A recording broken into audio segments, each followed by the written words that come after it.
We had only been living together for 3 weeks when the honeymoon phase hit a brick wall. I came home from a late shift at the hospital expecting to find Chloe asleep. Instead, the apartment was freezing. Every light was off, and I could hear muffled sobbing coming from the bathroom. I dropped my keys, my heart racing, thinking someone had broken in. I pushed the door open to find her sitting on the floor, wrapped in a duvet, surrounded by a mountain of crumpled tissues. She looked up at me, her eyes bloodshot and her face pale. "I'm dying, Leo," she whispered. "My insides are literally being put through a paper shredder, and I ran out of everything, every single thing." It was her first period since we'd moved in, and she'd been so stressed with the move that she forgot to restock her emergency kit. She looked at me with a mix of exhaustion and pure, unadulterated shame. "You should probably just leave for the weekend," she groaned, clutching her stomach. "I'm bloated, I'm angry at the toaster for no reason, and I currently smell like a copper mine." I didn't leave. I grabbed my car keys, pulled a hoodie over my scrubs, and drove to the 24-hour pharmacy down the street. I stood in the feminine hygiene aisle at 1 a.m., looking like a deer in headlights. I had no idea there were so many options. Wings? No wings? Super? Overnight? Scented? I ended up grabbing 2 of everything, a heating pad, 3 bars of dark chocolate,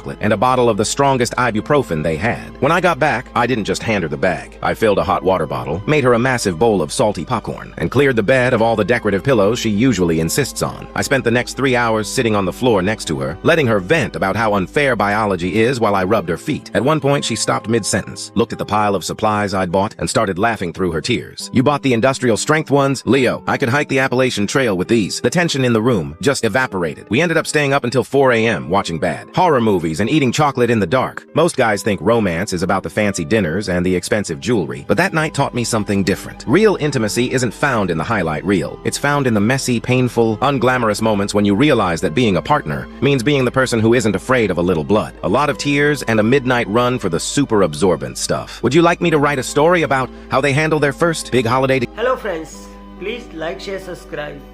Please like this video. Thanks for watching. Bye bye.